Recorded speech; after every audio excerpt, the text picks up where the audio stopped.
Afternoon. Live, Tuesday Live. Good afternoon, everybody. Thanks for being here.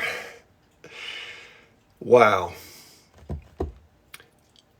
Yes, somebody says here, it's a note to me from TikTok. It says more likes can attract more viewers. So please, please, please tap on my ugly face. My face right about here, if you don't mind.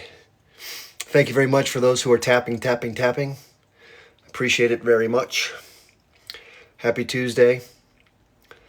Yeah, I got an interesting message from somebody today. You know, it's amazing in terms of ethics and how what you choose to do. You know, I don't go on other people's lives or I don't report people. I mean, if they say something really horrible, like I'm going to come over and chop your what off, I'll think about that. But just for the sake of trying to ruin anybody else's experience on the app. But unfortunately, that's not the case when it comes to others. So I'm going to tell you all a bit about that. But I do appreciate people keeping an eye out for me in terms of when they go on other people's lives. But man, the hate out there, it's so, how come are you so patient? I'm a woman and still can't keep up. I don't know. Oh, by the way, thanks for the nice words on Jonathan's live, Jonathan Randall. Jonathan Randall, if you don't know who Jonathan is, he's a really nice guy. He's a Jewish American who speaks out against Zionism, which I really appreciate. But no, I messaged him. He has two different podcasts, so I may go up to New York, and he says he likes to do it face to face in a studio. I like to do mine over the internet, unless somebody can easily get where I am. I don't have a studio, obviously. Look where I am. I'm in my damn kitchen. Yes. Good morning. Good afternoon. Hello from Turkey. Yeah, please, if you don't mind, if you're from somewhere outside the U.S. or if you're in the U.S. and you want to share your city, by all means, please do. And the other thing is, if you're new, hey, Houston, Texas. Moonlight, we're going to talk about some news about appropriations for Israel and for Ukraine, which is one of the things in the news. And we're going to talk about Rafa, of course, as always, and some other stuff about TikTok. Just start out, and then we'll see where it goes. Hello from Chicago, Geneva, Switzerland, beautiful. Puerto Rico, Puerto Ricanos. Portland, Oregon, beautiful. Manchester, nice. Abu Dhabi, never been, would love to go. Seattle, went there once. The traffic was unbelievably bad. It was the Blue Angels were in town. Hello from the UK, how you doing? Nice to see everybody. Also, the other thing I wanted to ask is, if anybody's here for the first time, if you've never been on one of my lives before, can you please type the number 1 in the chat? Because I don't want to go through my bio if everybody here already knows me. From Virginia. Yeah, Virginia's got a lot of... the state motto is Virginia is for lovers, if you didn't know that. Puerto Rico. Hi, Isabella. Geneva, Switzerland. Beautiful, beautiful, beautiful. 1, okay. Adele, nice to see you. Diane, 62, nice to see you too. How you doing? 100, means you've seen me too much, right? That's so funny, the colony of the United States. That's funny. Afghanistan. By the way, it's so hard to pronounce that properly. I try as an American to be appropriate, but it's hard to pronounce some other countries' names. Like, it's hard for me to say Gaza. Like, I'm not sure how to do that right. I'm trying, but sometimes I think it's disingenuous when an American tries to pronounce something in an Arabic pronunciation. Oh, Slovakia, wow. I would love to visit that part of the world. I hear it's unbelievable. It used to be called Yugoslavia, and it's like the destination for European travelers in the summer. Yeah, I mean, what are you supposed to do? You're an American. I'm used to speaking, we say Iraq, right? Iraq. Thank you. I tried my best. Again, I've just heard other people say it certain ways, and I'm trying to mimic them as best I can. But I always try to explain to Americans, a lot of Americans talk about these wars and the war in Iraq. And I always just say, what is this? Ear. And what's the thing on the ground you can pick up and throw it at an Israelis? Rock. Say the two together. Iraq, right? That's how it goes. Yeah, Jory, I'm trying. Have not been feeling well at all. Just been feeling like absolute dog shit. I'm not sure what's going on, if it's the Gulf War stuff or whatever, but man, my mornings have been rough. I didn't even know I was going to make it to the podcast. And the other thing is, I do much better when like most of us, you get a hot shower. It's like life-changing. And the hot water in my building is out right now for the day. Yeah, I'm thinking about it, Beans Wrestler. Thanks for the suggestion. People say you need to take a break. I'm probably going to take a break for a week or two coming up here pretty soon. I just kind of need to clear my head and. Oh, okay. Well, thank you very much for mentioning that. I didn't know that. Uh, just got off Jonathan's site. He doesn't like you on his site. Hey, that's okay. Different strokes for different folks. Not going to make everybody happy. Okay, really quickly, for those who are new, welcome, by the way. Thank you for being here. My name is Chip Barnes. I'm an Army veteran. I was an officer in the first Gulf War. I was in Germany serving as my first duty station in a tank unit. And trust me, I can be away that long. And we deployed December 24th, 1990, and we came back on May 17th, 1991. War is horrible. Don't recommend it. It's just nothing good about it. Anyway, we were lucky. I was in one of the wars where we had very few casualties on our side, so I was very lucky. Anyway, I served. I served in Germany, like I said, and then before I left for college, and before I was finishing college, before I left for the military, I learned about this issue, the Israel-Palestine issue, totally by chance. One of my college classmates did her senior thesis presentation on the first Intifada, which was back in 1987, and I graduated in 1989. So I didn't even know there was a Gaza Strip or a West Bank, or I didn't know anything. I just knew that Israel was a country that was a safe haven for Jewish people, and that it was had a bunch of people that were trying to harm them from the outside, doing bad things, like they were Arab. That's all I'd heard. And so anyway, so the bottom line is, it totally changed my thinking about all this, and so it kind of piqued my interest, and I've kept up on as much as I can over the years. The different peace accords, the different conflicts that have gone on periodically. All the good, bad, and the ugly. And so I got on TikTok I think the 2 days after the 7th, like October 9th, and took a few days to talk about some other stuff, and then I started talking about this. And unfortunately, because I was being direct about it, my account got taken down after like 2 weeks. Had like 64,000 followers, and then I did another account for 2 more weeks, and that got taken down. I was like, damn, this TikTok thing is hard. And then I had a third one, and that lasted 2 days. And then I had a fourth one, and that lasted 2 hours. And I was like, I guess I'm not welcome here. And like 2 days later, this account right here came back. So I have no clue. I know it's a strange journey for a lot of people on TikTok. But am I still in touch with this classmate? No, her name's Tracy. I've not talked to Tracy since we graduated. I might see her at a reunion coming up if she's going to go to the reunions. Yes, 1989. So I guess our 40-year anniversary. That's crazy to say. It'll be in 2029. And a lot of times in the 10-year marks, a lot of people show up. So no, I'm not in touch with Tracy. But she was great. She was a smart person and a nice person too. So yeah, so I wanted to talk about a couple things today really quickly. Oh, hey, from Bethlehem. Beautiful. Yeah, wow. It's got to be really interesting living there. I've seen people. Someone named what's her name? Nancy Naveen, I think is her name here. She did a couple of videos having visited. I don't know if it was Jerusalem or Bethlehem. It was somewhere in that territory. It's beautiful. It's unbelievably beautiful. The weather's temperate, and this restaurant she went to had a tree literally growing up inside the restaurant, and they had built the restaurant around this beautiful tree. It was amazing. It just looked magical. I almost wanted to teleport myself there because it looked like she was eating some cool food too. Hello from Moscow. Beautiful. Yeah, I'm glad that Tucker Carlson had a chance to go over and visit with President Putin. In fact, Vampire Squash, I don't know if you speak English. It looks like you write English. But if you'd like to come up and speak, it would be very cool to have somebody who is in Moscow talk about how they feel about the interview, the current state of affairs, maybe tell the audience what life is like in Moscow. I heard what Tucker said, and someone else who I know who moved there, who I used to follow and still do. Her name is Isabella, I forget her last name. No, Fiora Isabel. That's not Isabel. Fiora Isabel. She's on a podcast with this guy, Craig Parsta Jordula, called The Convo Couch. And she also works on RT. I think that's why she moved there. But I would love to hear your point of view if you want to share it with the audience on your experience being there. Are you from there? Did you move there? Somebody says he got 0 followers. Oh, is that the person from Russia? Anyway, well, not everybody has to have followers, right, to be on TikTok. You can just come on and stay anonymous and just listen in to people talk and watch people's videos. That's okay. But sometimes they're bots, right? Sometimes we're not sure if somebody's on here with no followers. They could be. Usually if they're a troublemaker, and if they're saying comments that are derogatory, and they also have, then they usually are a bot or something like that. Oh, I see. They can't join. Yeah, I think you have to have 200 followers to come on as a guest, and you have to have 1,000 followers to do a live broadcast. I think that's how it works.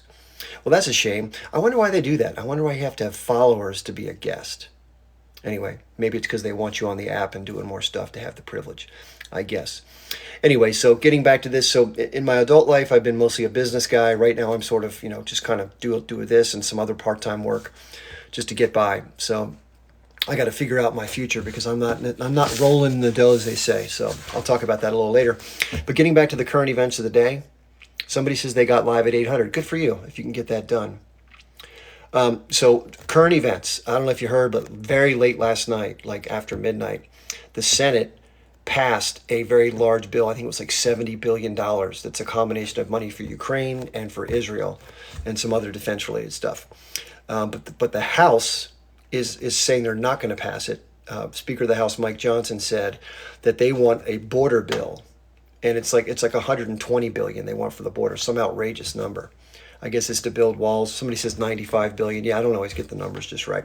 Thank you for correcting me. Anyway, these are outrageous numbers, right? We already have close to $34 trillion in debt. It's almost like, you've run your credit card up. It's like the American Express card with no limit. And we're just piling it on right now, just like there's no tomorrow, just printing the money. It's insane. It's almost like, I don't know if you've ever seen a business that's about to go under. And this is what happens. They just start spending all their money, and then the whole thing just blows up. So that's what it feels like to me. But anyway, so we're going to have to see. There's going to be a big battle in the House, and they're going to try to do some horse trading. And I think the last time I heard, they're going to try to separate out the money for Israel, which I think was about 14 or 17 billion, something like that, and have a standalone bill for that. I think Ukraine is the big point of contention because, they're saying we can't abandon our ally. But the point is that war is unwinnable. I mean, I don't mean to say that to upset anybody who's pro-Ukraine because, Ukraine is a great, great country. It's great people, and they're a valiant fighting force. It's just that war is not winnable based on how it's played out so far. And no amount of money is going to change that. And if I had to guess, I think this is going to be a situation where the arms manufacturers and the defense lobbies are pushing for this to happen because it's just more money for them. And I know that sounds kind of gross because who would want to make money at the expense of human lives in a conflict where it's like a meat grinder, right? All this is a war of artillery. It's a war of attrition with drones and artillery. And so many Ukrainians, I think close to like 560,000 or something like that. Think of that. That's over 500,000 people have died. That's crazy. Yeah, somebody sent me a memo. Someone just asked about the children's curriculum in Gaza. Let's talk about that. So there was an allegation on one of the lives, or maybe more than one, that the curriculum for kids inside of Gaza and maybe even the West Bank was littered with all this anti-Jewish sort of hatred, like anti-Semitic sort of, abject hatred stuff that's indoctrinating kids to hate Jewish people. And so somebody sent me a document of a study done by an independent group. It was a UN subgroup or something like that. And I have a copy of it. It's in my Telegram. I didn't read the whole thing, but the gist of it was that there's no evidence to support that. And in fact, and this is the sad part about the way the Israelis sometimes try to, set things up to make it appear this way. There's a video floating around. I think I have it saved on my phone, where it shows an Israeli soldier kind of making the claim like, look, we got this history textbook or some textbook, maybe it was anatomy or something. And it said there was a page that had been inserted by the Israeli Defense Force that had been folded up in their back pocket. They had unfolded it, and as he turned it over one page too far, you could see the creases on the back of the page, and then he rolled it back, and the paper didn't even look the same. It was just like kind of stuck in there. And it said, this book is dedicated to the destruction of the, whatever, some bullshit thing like that. To kind of say, yeah, look, that this still is their doctrine. I mean, this is third grade type of stuff, And the Israelis are usually pretty good at this propaganda, but their efforts in recent months have been just very subpar for their, I don't know if they've had a bad propaganda minister or what's happening, but just bad stuff. Somebody says 50,000 unalived in Gaza. I haven't heard that number. That may be coming if they do take on what they're saying they're going to take on inside of Rafah. They're getting a lot of pushback. Now, I don't know if it's real pushback behind the scenes where they're threatening to take away money. That would be the key thing to do is say, listen, if you do this, no more money, like you're cut off. But that hasn't been done. In fact, if you didn't hear, there was a press conference with Biden and the King of Jordan talking about the same kind of stuff like, hey, this just needs to be done. And Biden said there needs to be a clear plan. And then he said, our plan is. He said the word our, as in the the Americans and the Israelis are coordinating together on this. And then he corrected himself of the Israeli plan. And that tells me that it is a joint effort and that there's a real joint control of this operation, which it's not surprising, right? But we'll see. And it seems like, and again, Netanyahu has bragged about this in private, that he can handle the Americans. It doesn't matter whether it's right or left. He's been in Congress a few times and gotten like 75 standing ovations. It's absolutely disgusting and absurd. It's just like, who are we? And how does this one country have so much an influence over our country's decisions? I know there's AIPAC, but it almost seems like it's more than that. Like AIPAC is one element of the messed up system. But holy smokes, the extent to which the U.S. sort of bends over backwards, and even when it's not in the interest of our country. I mean, look at the tarnishing that we're getting. I mean, our country's reputation around the world sucks as it is. But the problem is that we're right there with them. Even South Africa and others have named the U.S. as complicit in this war crime, and we are. Our government is complicit in what's happening there, supplying all the bombs. Some of the people in our country are signing the damn bombs, for God's sakes. We have actors and actresses. Somebody says, why are you so naive? Well, I tell you what, John Buck, let's do this. Let's have you up and you can explain to me what I'm missing and you can educate the audience. And I would appreciate that, actually, because I don't want to be naive about anything. So now if you're wondering, if I'm asking the question, I'm asking that question rhetorically, by the way, if that's what you're referring to. Now, why do I believe it is? I believe it's because of A, the interest groups, and B, because of who's in the cabinet and in the other positions in the Biden administration, and C, more broadly, the people that are integrated into the power structure that is industry and government and other elements of society, all of which bring together a force of pressure which creates these kind of outcomes. So I don't know if that's what you're referring to, John Bach, but come on up. I'd love to have you come up, and like I said, if I ever get something wrong, like I got the number wrong on the bill and people corrected me, thank you. As I like to say, my ego and my identity is not tied to what I know or what I think about an issue. So if you can correct me, please do. I'd appreciate it. Anyway, when I get these general statements like, you don't know the history, you're naive, and I've always asked for just pick one thing. Tell me one thing and nothing. So there we go. It is what it is. Somebody says, we were great. We used to be honorable. We are pro-Israel 100%. I'm not sure what that means. There's somebody with a Palestinian flag named Fighter who just said, we were great. We used to be honorable. We are pro-Israel 100%. I'm not sure what that means. Yeah, of course, we're not forgetting the West Bank. There's been more violence in the West Bank than in recent history. It's been absolutely horrific. And I've seen pictures of young kids just being, pow, boom, just gone, done, for no reason. I saw a picture of a man. I have this video. I posted a video of this. It got taken down. But it was a young father holding his young son's hand on like the sidewalk. There was a few other people around and a sniper just boom, and he just fell. And I had to redo the video and basically like blur out that half of the video and then show him afterwards on the ground. I guess you're not supposed to show the moment that someone gets hurt.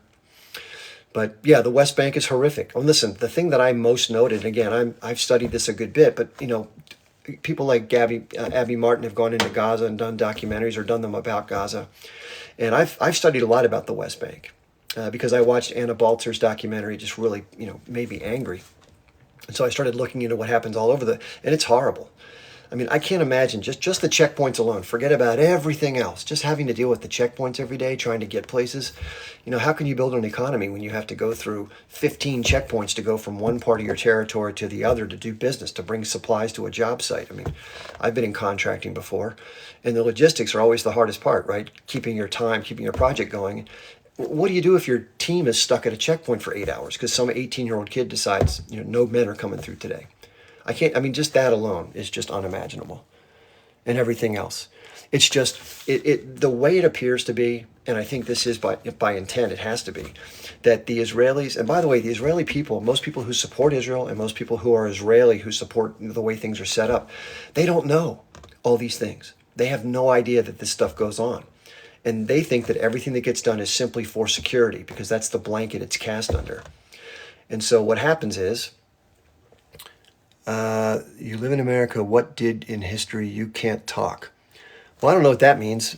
Maybe that's a different version. No, the point is, listen, I was in the first Gulf War, as an example. I was on the front lines. Okay, I can speak to certain things that some people might not be able to speak to, but there are plenty of people that weren't there who know what happened. They've learned about it in depth, and they talk about it. And it's kind of the same thing. I've never visited the occupied territories. I've never been to Gaza, but I've done a ton of reading, and other people who have, I've read their material. I've watched videos that they've put together. And so I'll never know exactly what goes on in terms of the people that live there. That's fair.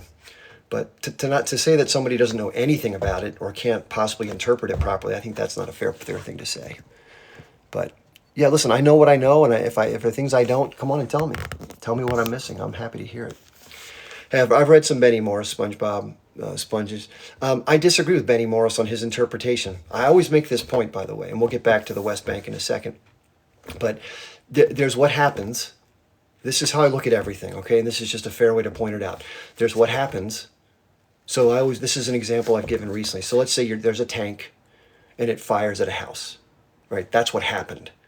Now, one person can interpret that saying, hey, we're defending ourselves because these bad people came into our territory. They've since come back and they're with some hostages, and we have a right to engage them, right? And other people would say, that's an irresponsible use of force. I can't believe they're not caring for the hostages. That's really wrong. They shouldn't do that, right? The same thing happened, but two different points of view, right? Somebody's narrative or take. Now, my take isn't right. And Benny Morris's take isn't right, but it's Benny Morris's take. And a lot of people will read Benny Morris and say, that's got to be the absolute, that's the truth. No, everything's an interpretation of what happened. What happened is the truth.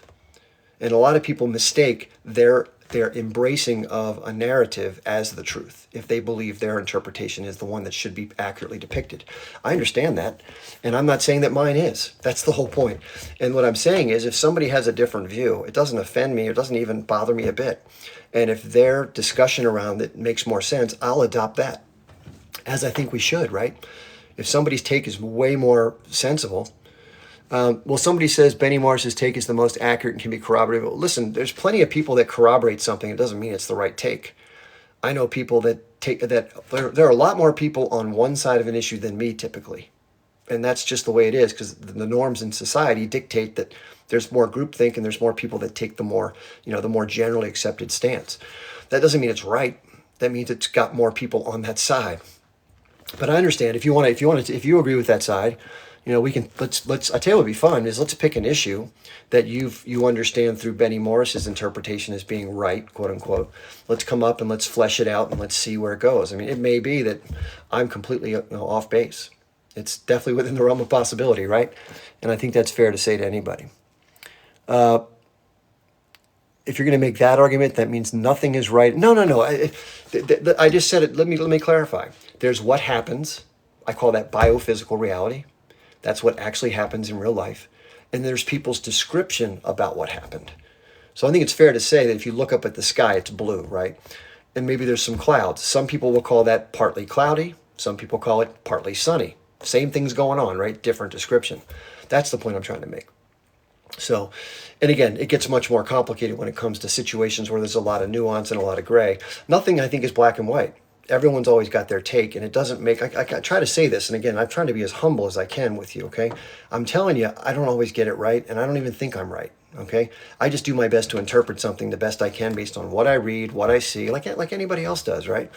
And I think the key to remember with this is we're all a product of those experiences. It's our upbringing, it's our school, it's the media, it's our friends, family, all that stuff that kind of, we get taught certain things and then we come to learn others. I think the interesting thing is that right now, this is an interesting time in history because a lot of people are going through a metamorphosis. It's like a big epiphany, like the bubble they've been living in has just been lifted. Like they're like, holy smokes. And the point is, people are seeing things firsthand. One of the first videos I made on TikTok was, do you believe the media or do you believe your own two eyes? And for years and years, the American public and the Israeli public, even more so, have believed a narrative that's been very tightly crafted and very tightly controlled with very specific language drafted into a manual, if you can believe it. And we've been told that stuff, just like I was told in 1987, 1989, what to think about Israel. And I believed it. Why wouldn't I? It was what I was told. Tucker Carlson's been talking about this a lot. Like he grew up his whole life, kind of just embraced what the narratives were. And then, of course, now that he's spent some time to really dig deep, he's like, damn, I have to question a lot more than I thought. And that's part of the journey. And if you feel differently, if you agree with the establishment's narrative, that's fine. You may know more than I do, and you have it better. Who knows? I don't know. It's a journey, is what I'm trying to say. So to tell me I don't have a right to share because I don't share your your view of something, no one will be able to talk under those rules, right? That'd be kind of silly. So anyway, so I tell you what, Sponge, I don't know if you're in the queue. Let me see if Sponge is in the queue. Come on up and talk. If you have enough followers, Sponge, come on up. I'd love to hear your point of view. I'm not trying to denigrate you for your point of view. And I think that's one of the differences between how I try to conduct myself on TikTok. And again, I have my flaws, I'm sure you're all aware of what they are. If you're not, you will. And I'm not saying that listen, I'm just a guy, right? Just a guy trying to make sense of everything.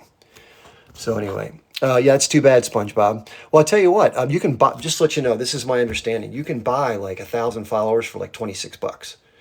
So if you can spare $26, if that's worth it to you to be able to come up on panels or even do your own lives, that's 20. I think it's $26. I think that's what it costs. So I've never done it. I mean, I had like, it's funny when I lost my first account though, and I'll get back to West Bank, I promise. Bring it back. I lost all my followers. So I went from 64K down to 0. And I remember the first 2 days, I thought I'm never going to get back to 64K again. And I remember the first day I had like 2 followers. And the second day I had like 3. I'm like, damn, this sucks. It took me like 8 days to get back to 1,000. And then it just exploded back up to 64 once I got to go live again. Where did I attend school? I attended school at a small liberal arts college in the mid-Atlantic region of the United States. About 1,000 students, so very small school. And yeah, you can buy followers. You can even buy promotion. They can promote your account to other people. There's all sorts of things on TikTok that are interesting. Now, I did want to say one thing about, and I'll get back to the West Bank. It came to my attention that one of the other people who do lives that's very much pro-Israel, his name is NYC Joe. Somebody told me that somebody was on NYC Joe's live, I guess last night or whatever it was. And he was telling people in his live to go over to my live and to mass report it. And I don't know. I mean, that's what the person said. That's all I know. So, but if that's true, and I sent Joe a note. Joe and I have stayed loosely in touch because we try to do our best to stay in touch. I try to be polite and almost like how the Russians in the U.S. talked about stuff, even though they weren't like super chummy. And I just sent him a note saying, hey, man, let's not go there because that can become an ugly two-way street where everyone's mass reporting each other's videos. It's silly. So I hope he I hope he doesn't continue to go that route. I think that's a little bit of a low blow, right? But, hey, I guess all's fair. I think a lot of these guys really, really, really don't like me because of my point of view. And like I said, Oh, by the way, yeah, I saw him in my live, but I had a full panel. And by the time I tried to pick him up when somebody dropped down, he was gone. So I'm more than happy to have him up in my lives. I'm happy to have anybody. There's certain people I really, really, really, really, really don't like. There's an attorney I think his name was Robert McCallum or something like that. And I think he's just a mean guy. So I mean, I don't like to platform people who I think are just bad apples, right? They just don't have any kindness within them. But he said he was going to report me if I didn't let him speak. Listen, I'm always happy to have him up. Listen, I got to take everybody in turn, right? That how I do my lives. I take people in turns, and I'm fair, and I'm always willing to bring anybody up. As long as we're on subject and being civil, anybody can be up here. And as you all know, I keep people I give them 2 or 3 minutes uninterrupted. I listen to every point they make, even if I disagree even if they're saying stuff that I think is ridiculously counterfactual. Just let it out. And the only time I stop the conversation is if they're going to so many points I can't remember them all. And then I'll pause for a second and say, hey, can I just respond to a couple and then go back and forth. I think that's fair. I think that's a fair way to do it. And listen, if he was in there and thought it was intentional, I would never intentionally keep Joe out of my lives. I think he's an interesting guy to talk to. And yeah, he agrees. He agrees we're wrong. We agree to disagree on almost everything. In fact, we had an exchange this morning, if you don't know. He did a recent video, and I'll get back to the West Bank, I swear. But these things keep popping up in the comments. He did a video about someone who was dressed in a press uniform in one photograph. And then another photograph showed this same person or someone who looked identical standing behind what looked like an RPG. And he said, look, this is obviously somebody who's doubled, posing as one but doing the other. In other words, basically cheating the rules.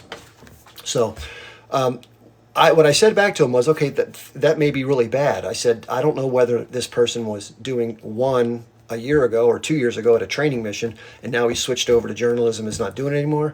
Maybe he is doing both. I said, I don't know. And if it's clear, it's clear. Somebody's asking me, am I a Trump supporter? No, I'm not a Trump supporter. I am for less war. And to Trump's credit, even though he's still involved in Syria and still he ordered the targeted assassination of Soleimani in Iran when he was visiting Iraq, I think he's a scumbag. But there weren't any new conflicts, and I think he does have a little bit better vibe with people in terms of communicating with foreign leaders. Now, you can call him a Putin sympathist or what are you going to say, but again, he didn't start any new conflicts, which is better than starting some. Once Biden's taken power, maybe it's just bad timing, but we have terrible inflation. We have huge amounts of money going out to all these foreign conflicts and all this other slush fund stuff going on. This is a really bad time in our history, I think. And again, every president they preside over it, so you have to take responsibility for it, even though it all may not be his fault. And let's face it, the guy is like kind of drifting, so chances are other people are pulling the levers and making a lot of these decisions. And who knows even if there are a lot of people claiming all sorts of things about me, about doing this for money and stuff like that. So the bottom line is this. If I was doing this for money, I'm the biggest idiot that ever lived. I should show you sometimes some of the after live reports. Says, congratulations, you earned 17 cents. I mean, it's ridiculous. So I do ask people, just to be perfectly candid, just like anybody else. I mean, if you go to your job, do people accuse you of doing it for money? When's the last time you go to your job and somebody says, are you doing this for money? I mean, work is work, right? So, making a fair wage for fair work is not a bad thing. But I do have to pay bills like anybody else, so I do ask for donations, sometimes small amounts, $5 a month. That's not exactly milking people for money, right? Somebody says, what's this guy's stance on Palestine? Not a random user. I'm somebody who tries to vie for people who are oppressed. And in my estimation, based on evaluating this for a long time, I believe that the Israeli government and the Zionist movement, with its aims and objectives, has been oppressing the Palestinian people. Obviously, they've resisted over time with tactics I'm not happy about. But I would say if you wanted to categorize me, I'm not so much pro-Palestinian, I'm pro the people who are oppressed in this situation. So I only fall on that side. I have a great video recently, if you watch it, it says, what if the script was flipped? So if the script was flipped and there was an Arab state that was carved out after this declaration, it was done by the U.S. and some wealthy financier helped put it together, and it carved out territory where both Arabs and Jewish people had been living for a long time, and Jewish people got dispossessed of their property, and they were scattered, became refugees in this small little strip. They fought back periodically, but it never went anywhere.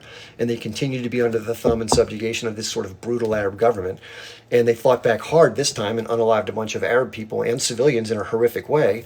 And then they're holding these hostages that happen to be Arab hostages in this little strip, and everyone's pissed.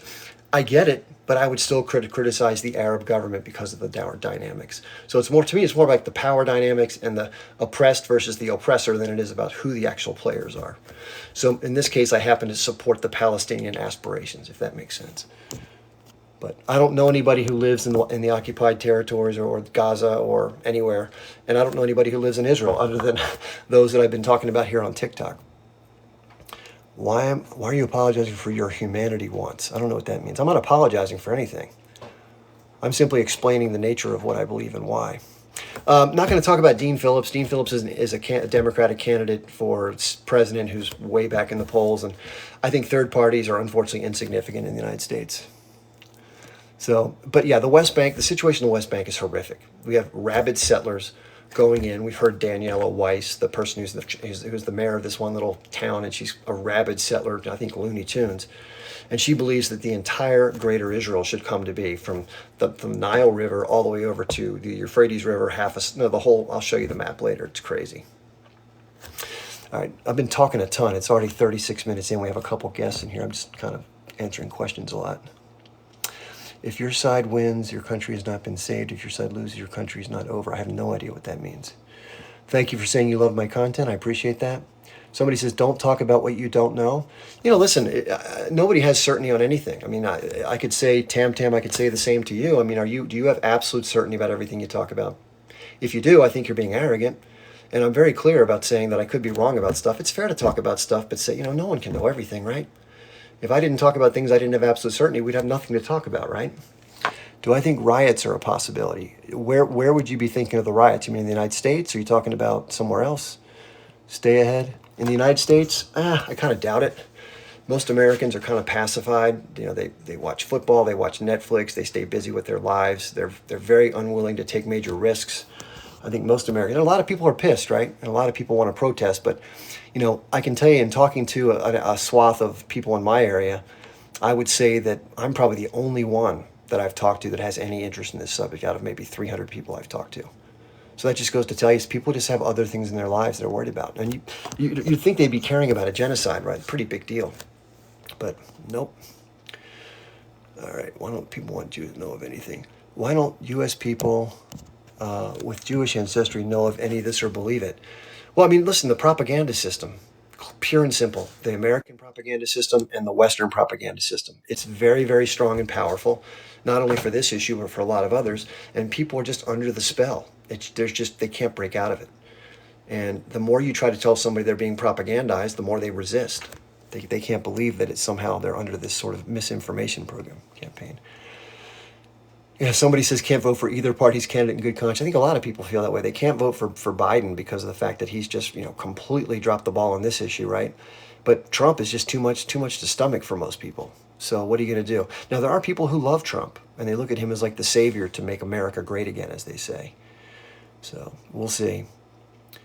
Yeah, someone says the U.S. government is one of the least representative governments in the world. I couldn't agree more. I think the constituents are completely ignored now. It's all about special interests. It's all about money. It's all about corporations. It's all about the security state, the arm, the weapons manufacturers, the energy companies. When I think of the Putin interview, I thought it was a little bit bland. I mean, I'm glad he had a chance to talk with him. I was happy about the actual event. I think it could have been a lot better. It was slow, kind of took a while to get to the heart of the matter. But it was good that he pointed out about the Nord Stream pipeline. He talked about the Ukraine war. Hopefully people got a different view of what the guy's like, because I think he gets a terrible rap in the press. It's absurd what they do as far as vilifying the guy. And of course, he has no interest. This is the thing. This is the biggest lie ever. Vladimir Putin has zero extraterritorial ambitions. Okay? If he did, he'd be fighting well into Ukraine. And they could. They've mined and defensively positioned themselves in the Donbass. If you don't know what that is, that's the eastern slice, that little banana-shaped region that goes from Lugansk, Donetsk, on down to Mariupol and over towards Crimea. It's like a little eastern banana. And they haven't gone past that. And they're not going to go past that. And that's the point. So the language we get in the West is this guy's some kind of crazy dictator who did this on a whim. Nothing could be further from the truth. Look up Professor John Mearsheimer if you're curious to learn more. He'll tell you everything you need to know about big power politics and stuff. All right, we have a couple guests that... Somebody says, can we discuss what's happening overseas while the Super Bowl is going on? Well, again, the Israelis, if you don't know, they bombed Rafah during the Super Bowl, and 67 people were unalived. I don't know how many were injured. And Israel has a history of doing this. They'll take advantage of sort of people being distracted to do something major, knowing that the eyes are going to be elsewhere.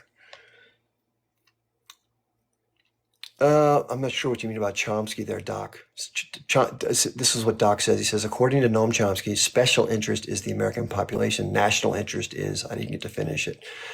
I disagree. I think special interest are all the industries and all the different lobbying groups, the NRA, APAC, others, there's tons of them. And they're all vying for paying politicians to get their way. And it works.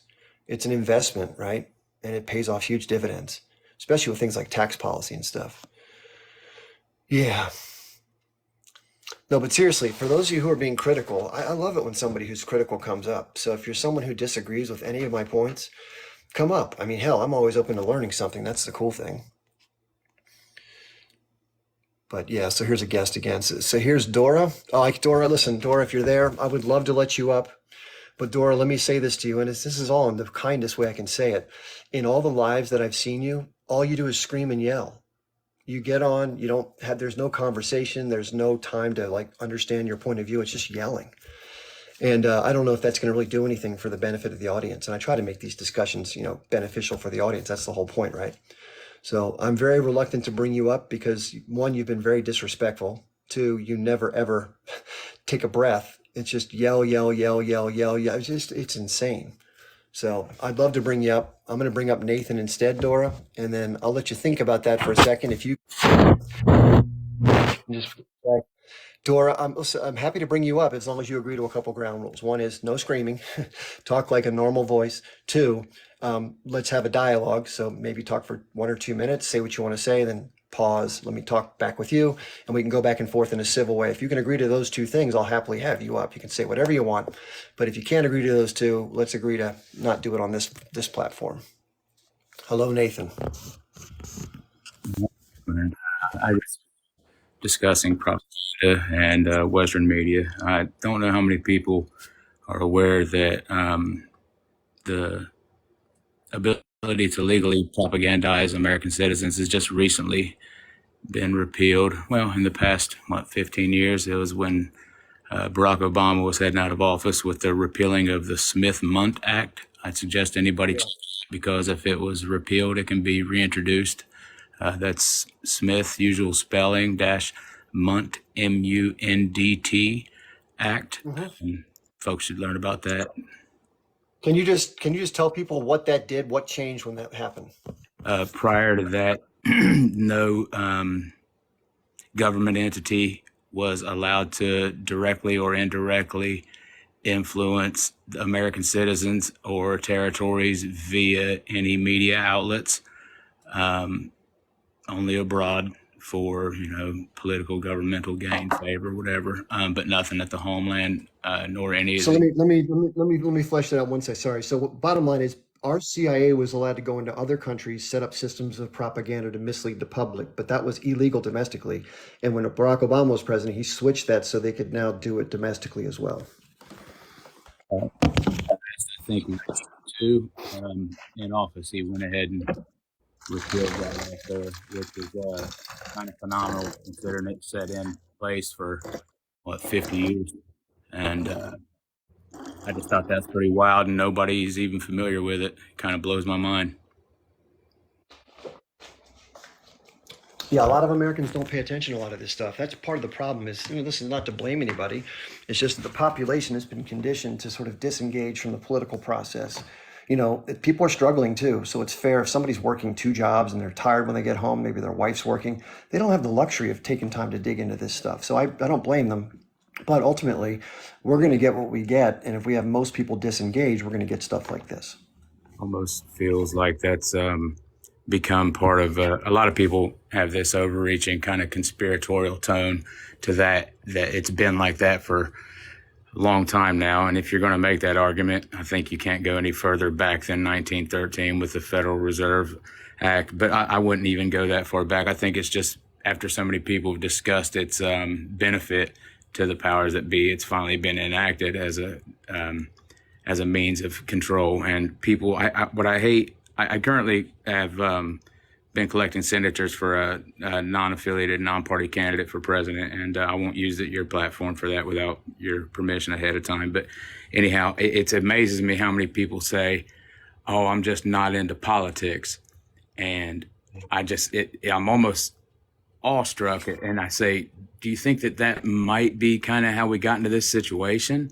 Sure. Just not being into politics, which, that really blows my mind. There was something else I really wanted to touch on as well, but it's eluded me now, and I'm not going to take up no more of your time. But Smith-Mundt Act, man, if it was repealed, it can be reintroduced, guys. Take care. Yeah, Nathan, if you have time, I can let you pause while Freedom comes on. If you remember it, you can certainly come on and say it if that's okay. You want to? Okay. Yeah, take care. Yeah, that's a great point. Most people don't know that, and so it's great to share that. I talk about propaganda all the time, as you well know, and it's very subtle but very pervasive. And I give that old story. It's like being in an old person's house. You go to visit, and you come inside, and you're like, something just smells kind of musty and kind of weird. And then you'll ask your grandpa if he's open to it. You say, "Hey, Grandpa, what's that smell in the house?" And he'd be like, "What smell?" Like, totally perplexed. Like, "What are you talking about?" And that's exactly what propaganda is. And people live in that house. They'll never know it until they get dragged out on the porch. And most people never even think there is a porch, much less get dragged out to the porch. And those who are fortunate enough to, then when you go back in the house, you're like, how did I not see this before? How could I not recognize that? And then you look at everything from a completely different vantage point. It's almost like you're taking off these rose-colored glasses and all of a sudden you can see clearly. You're like, and then you see so many examples of it, you're like, damn, that's total bullshit. And then you can see it for what it is. All right, Philistine, how you doing? How you doing today? Good morning. It's funny. I just got done watching an Israeli propaganda video. They're showing them going into the UNRWA building, and they're showing the guys like showing wires going down into a plastic PVC, big PVC pipe, which is usually the way telecommunications used to be brought in, the telephones and everything for the hospitals. And he's like, uh, Yeah. picture in your house, does the wires go down underground? Nothing goes down underground. I mean, the stupidity of that. Anybody here in the West that's done any type of building maintenance or construction or anything of that sort can understand that, yeah, the pipes go down underground. That's where the telecommunications came in on anything built. Yeah. I mean, you can go to the White House or the Capitol building, and all the communications and everything are underground. The idiocy of them trying to push their narrative is kind of like a desperate sense and desperate form right now, because they have nothing, so they have to falsify everything, and it's crazy, you know. Yeah, and another good example was, for those who don't know, so there was the Al Shifa Hospital, and there was claims that there were tunnels built under there by the H group. In other words, the whole concept of having a command center underneath, and that using these special buildings that are supposed to be used for civilian purposes only, that they're using them again as a human shield type thing, and trying to use the protected status buildings to get away with doing what they do. So it turns out that Ayub Barak, former prime minister, went on to an interview with Christiane Amanpour, the international journalist for CNN, and told her on a recorded interview that it was indeed Israel who had built the tunnels when they were previously in Gaza before under that hospital to help the capacity of the hospital to move things back and forth. His words, not anybody else's. So the tunnels that were, quote, discovered under the Al Shifa Hospital weren't done by the H group. They were done by the Israelis, which is crazy to think about. And then on top of that, when the Israelis came into the Al Shifa Hospital, they showed a little video of the soldiers finding something, quote unquote, behind an MRI machine. It was like a little duffel bag with an M16, AK-47 or whatever it was, and some supplies like magazines, whatever it was. And then they took a picture of it, and it had 2 rifles in it. So it was one or the other, and obviously someone had staged this. A second person documented it in photo or video, and it was different. And when you find something like that, you don't disturb it first. You document it, and then you deal with it. So Yeah. it just appeared that it's staged. And the other fact that came out that was pretty clearly propaganda and faked, there was a laptop that they found in the same area in the hospital that said it had command plans, strategic plans of the H group, whatever, like militant. And it was a laptop from Israel, because the power ports on these laptops, they don't work the same in both countries. There's a certain type that fits in Israel, and there's a certain type that only works in the Gaza Strip. They're different. It was one from Israel. So the laptop they said was an H group laptop only works in Israel. It's like, come on, guys. It's this kind of sloppiness. We talked about that page of paper that had been inserted into that anatomy book in the school, where they had folding on the back and it was a different color than the rest of the pages. I mean, this is just, it's such rank, low grade, poorly accomplished propaganda. But that's what we got now. They're just trying to always. That's why, if you saw the video I just put out, I don't know if anybody saw it. It was asking for some sort of corroboration or not for the most heinous of the atrocities. And we've heard about the S assaults. We've heard about the burnings. We've heard about the head stuff and whatever it may be, the young kids. But I don't have any proof of that yet. Everyone keeps saying it's all over the place. In fact, we mentioned New York City Joe earlier. I came onto his live yesterday and just said, hey, I'm not trying to be insensitive or disrespectful. I really just want to try to be able to once and for all say this did or didn't happen. All the things we've seen so far indicate that it probably didn't, because there's been a lack of evidence put forth. But it's been talked about so much, it's almost like people think it's factual. So Joe said he would get me imagery or physical evidence of it happening on the GoPro cameras. I'm like, okay, fair enough. And if it happened, I will tell the audience what I saw, fair as square. And the problem is a lot of the evidence, quote unquote, is after the fact. It'll show somebody on the ground who's hurt or unalived, but you don't know how it happened, by whom, when, with what. You don't know anything. I have seen some things. What I have seen, I've talked about, in fairness. But what I haven't seen, I can't deny it, because I don't want to be disrespectful, but I can't corroborate it, which I think is reasonable, right? So I don't know what to say about that, except for I'm still waiting on to get that evidence. If I do, I'll let you know. Yeah, it won't come about. The old saying, you throw shit on a wall and hope it sticks. That's pretty much what it is. That's what pretty much what propaganda is. Uh, I worked closely, when I was in the military with the PSYOPs unit, and you know what PSYOPs is, of course. Yep. I presented that to many people, in the that don't understand what it is. And psychological operations is what the media outlets use to control the populace here in the United States. They're actually the fourth branch of the government, but people don't understand that. Most of the media's outlets are actually controlled by the Central Intelligence Agency, but once again, people don't know that. Uh, Psychological operations works best on your own people. How's that? Yeah. You put them into fear. They support your war plan. Yeah, it's all about getting consent. I think Noam Chomsky wrote a book. It's called Manufacturing Consent. It's that same idea. And look what happened with the Iraq War. Great example. So we were told over and over and over again that Saddam Hussein possessed weapons of mass destruction. He might be working on a nuclear weapon or both. And we had to do this for the safety of the world, right? That was repeated over. And they even went to the UN to talk about this stuff, and not everybody agreed. Some people called BS. Scott Ritter, the former weapons inspector, went in front of Congress and called BS, and he got dressed down by Joe Biden, of all people. And then we went ahead and invaded. And what happened? No WMD. But the Western oil companies got to go in there and set up shop and produce and pump out oil. So again, it's always the same playbook: lie, obfuscate, create a justification for something, go do it, regardless. Oh, whoops, our bad, that kind of thing. Same old, same old.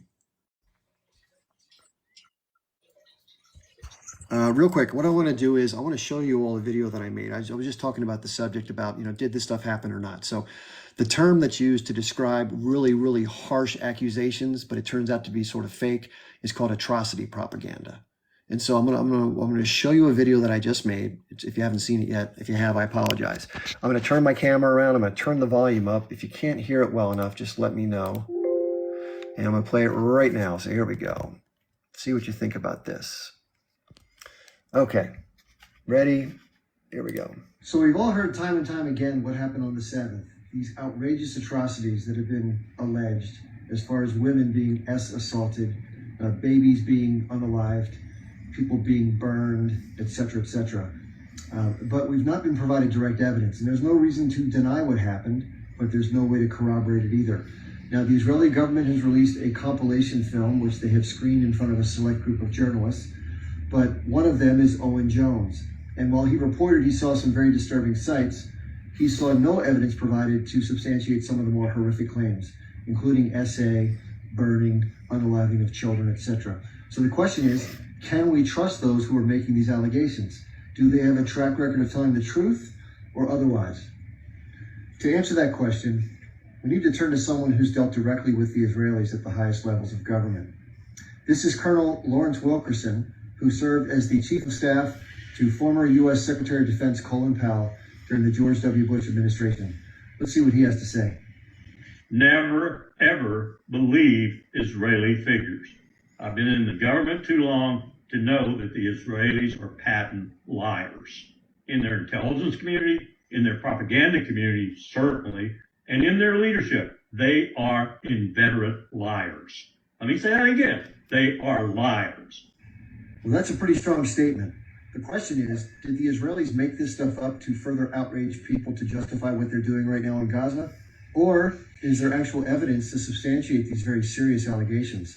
I'm curious to hear what you think in the comments. And please, if you like this video, please like it and share it with others. It's incredibly important that we be consistent. Okay, interesting, huh? So in fairness, I have to be fair. There could be evidence that substantiates that's just on someone else's radar. I was told to go to a website called spelled out hgroup.com, but spelled the normal way. And people have told me don't go there because it's got malware that infects your computer. It was actually, it's an Israeli website trying to pretend as if it's the official website of the H group, kind of bragging about what they've done with GoPro footage and whatever else. So I haven't gone there. And I did ask Joe. I said, if you want to go to that website, which I'm not going to go to, if there's stuff on that website you want to download and send me, please do. Because I'm not trying to not deny anything. I want to be fair. I'm always trying to be fair. But it's hard based on what Colonel Wilkerson said and my observations over the decades that I've followed this. I have to say, I think he's right. It's very difficult to trust what comes out of somebody's mouth. And just like that story, like the boy who cried wolf, maybe they are telling the truth this time. I don't know. But it's hard to say. I'm open to that when all you've seen in the past is the opposite, right? I think that's a fair point to bring up. So, all right, let's let Mariposa talk for a second. How you doing, Mariposa? Good afternoon, Chip. How you doing? Pretty good. Well, the biggest propaganda that I've been witnesses, and I witnessed, I'm actually a Christian, and I go to church. And actually, my pastor preached in one Sunday and say, if you're against Israel, you're against God. I haven't been back, but that's Wow. what, if you're a Christian, they make you feel guilty, or if you see these Christians actually in social media,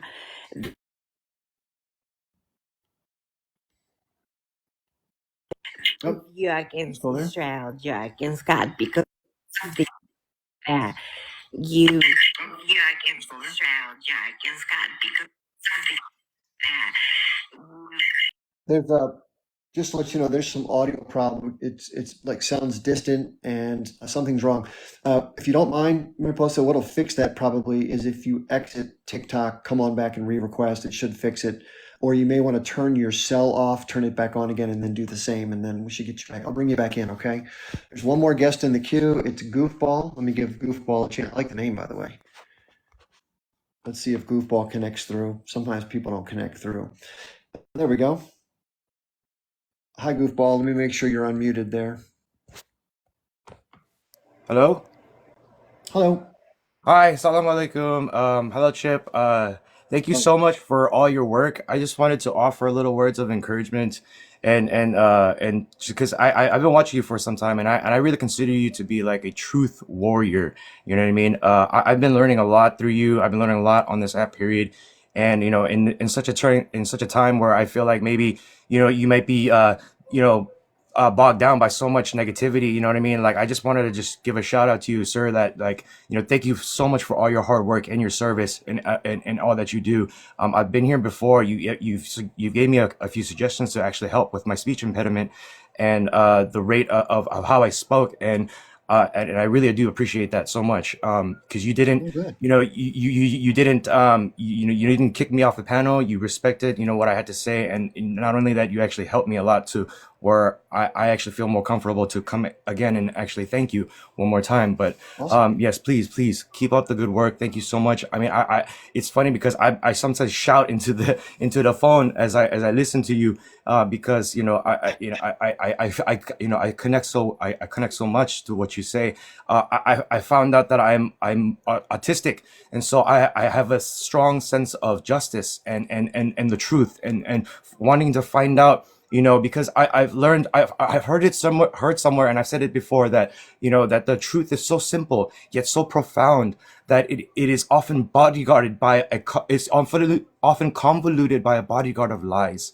And so that's why I sympathize, I empathize with the people, because I feel my mind has been occupied this whole time to not even be able to see the truth in my own life, in the microcosm of the macro. And so when I see truth warriors like you standing up for humanity, I mean, you are so dedicated to your work that you won't. I mean, not to say that you're like a psycho or anything, but like, as a journalist, to be, completely unbiased, you know what I mean? Like I just see it. You're like this journalistic terminator, like, I have a mission. I'm here to stand up for humanity against tyranny. I mean, I just feel this vibe from you so much. And I just want to say thank you so much. Again, thank you, Chip, sir. I salute you. And seriously, I don't want to cry, but seriously, thank you so much. Thank you. Yeah. And please be encouraged, sir. Please know that if no one else is watching,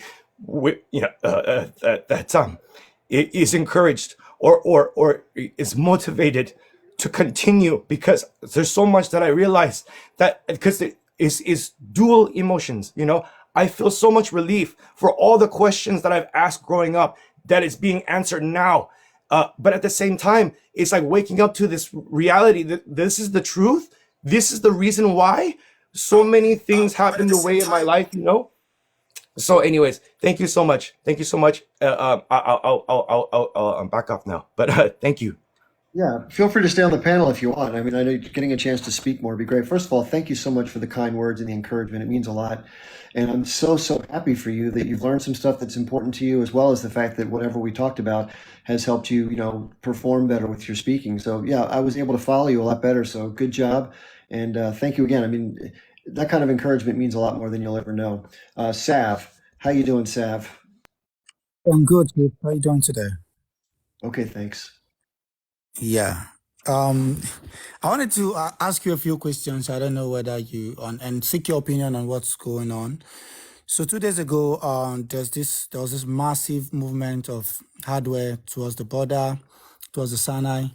The Egyptians did mobilize a lot of wherewithal to the border. But my question to you is, do you think it's just political posturing, or they're trying to use it as a bargaining chip to back up this current negotiation effort going on in Cairo right now with the various representatives, including the Mossad chief and the CIA chief and representatives from the H group? Yeah, what's your opinion on that? I would like to know.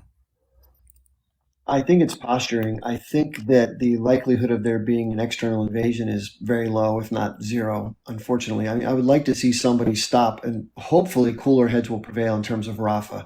I do think that the messaging so far to the Israelis has been rather stern.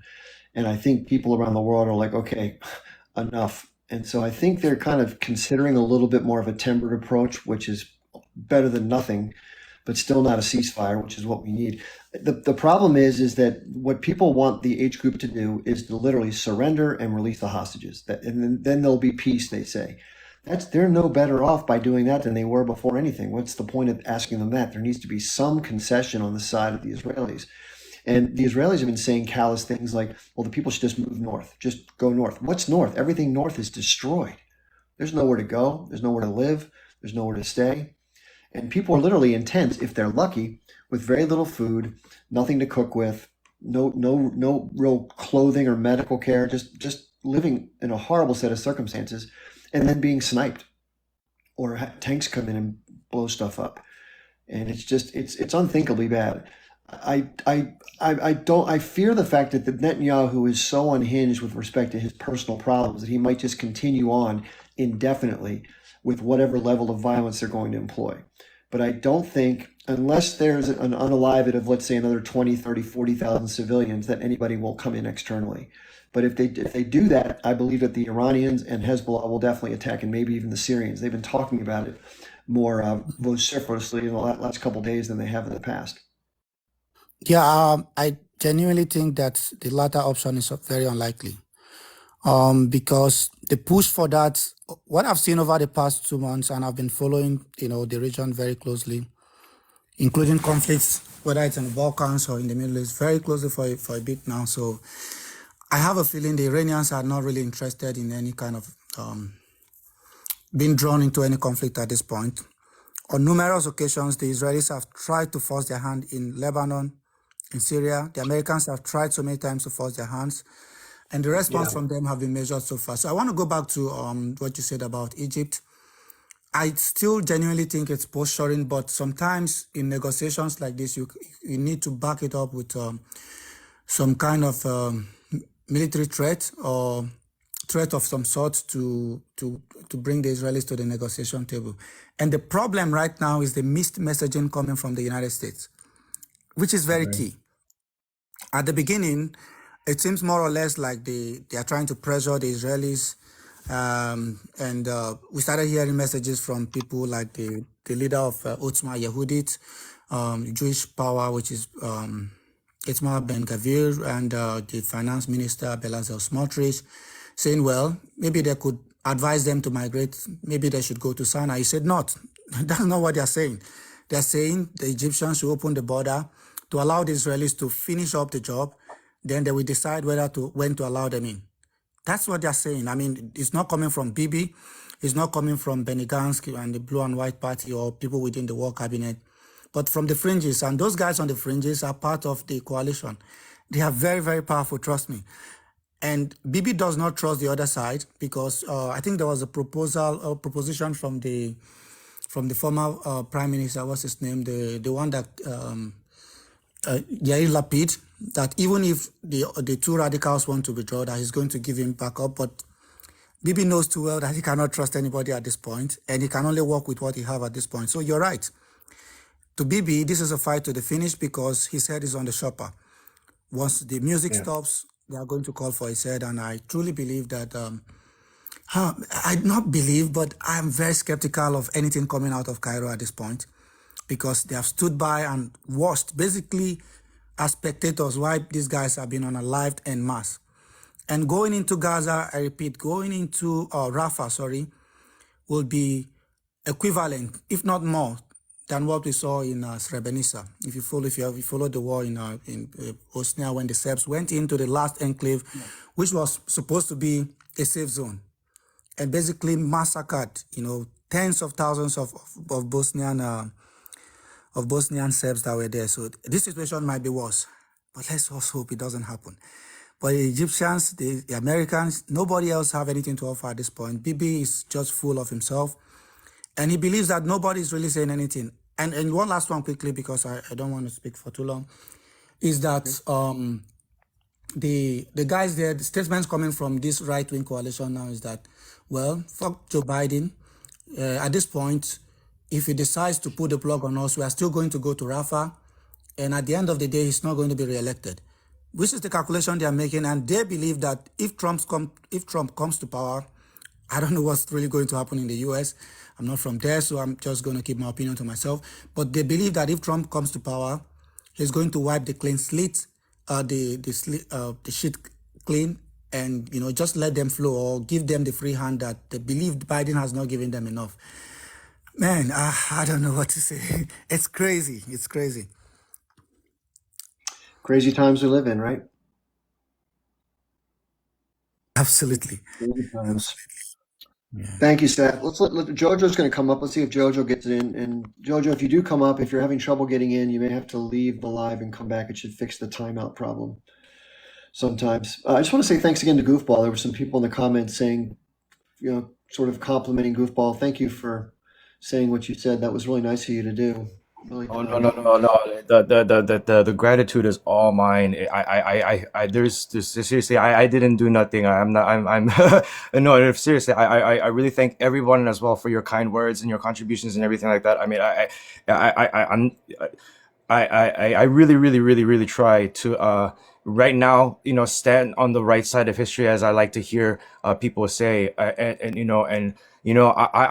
I'm really nothing about the truth, the whole truth, and nothing but the truth, so help me Allah, and so I really appreciate, everyone from all forms and walks of life, standing up for what is right and really trying to, fact check everything, because, we shouldn't believe everything we hear or read, and only half of what we see, as Edgar Allan Poe says, and fact checking is really the tip of the iceberg. And, I just, it's crazy how, like you said earlier, information was very tightly, controlled and very, edited back in the day, especially when you wanted to plug into the internet, you had to go through this whole process of dial-up, of hearing the noise, and if someone, picked up the house phone, it would cut you off, and you know what I'm saying, and we actually had to go to a building to check out books, you know what I mean, and look up stuff, and if anybody who spoke really well was charismatic,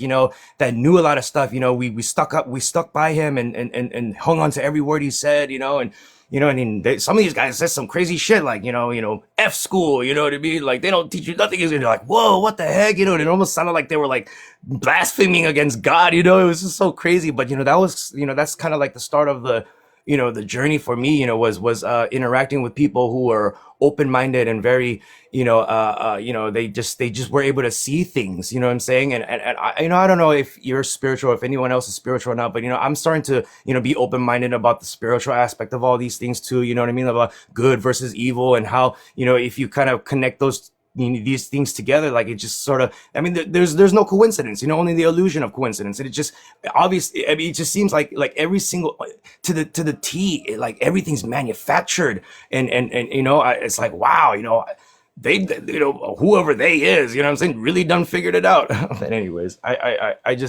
I'm only 30, and I'm like really just, wow, just, it's been a really crazy roller coaster ride for me. And it's remaining so. And I don't know. It's a very existential crisis for me. I've always had an identity crisis. You know what I mean? I'm Korean American. I grew up in LA in the 90s. And it was kind of crazy. Anyways, I'm not. I don't know what I'm saying. Okay, let me see. Sav, everything Freedom Philistine. It's been a while since you've. Do you want to chirp in or no? All right, probably. You what did Sav, did you want to say something else? Oh yeah, quickly uh, on what's going on the other side of the Red Sea. Have you been trying to connect the dots in terms of the geopolitics and what's going on in the whole region, not just in the Middle East, but across the other side of the Red Sea in Africa, and trying to Well, connect any dots? it's a pretty broad statement. I mean, are you any particular region you're talking about? I mean, there's a lot of stuff Oh going yeah, on in the yeah, continent yeah. of Africa. East Africa and Central Africa. I said the other side of the Red Sea because for me, I also see the geopolitical game going on in the whole region. It's not just in Palestine at this point, but also the tensions in Sudan. If you go down a little bit, in Eritrea, with the tension and the conflict over certain islands, then in Yemen as Yeah, well. But I was specifically talking about East Africa and the tensions around Congo because the if it's an area you know very well, the Zionists more or less have a foothold in the region, and it seems that the guys over there are fighting back.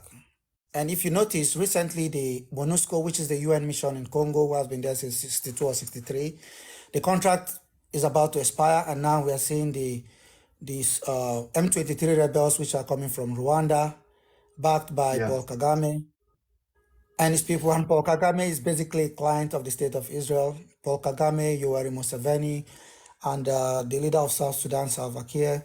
These guys are basically taking dictates from Israel, not Israel particularly, but the United States of America. But what is really yeah, going on in the region is that Israel seems to be the forward operating base, not just in military terms, but also in the political terms, in terms of the implementation of U.S.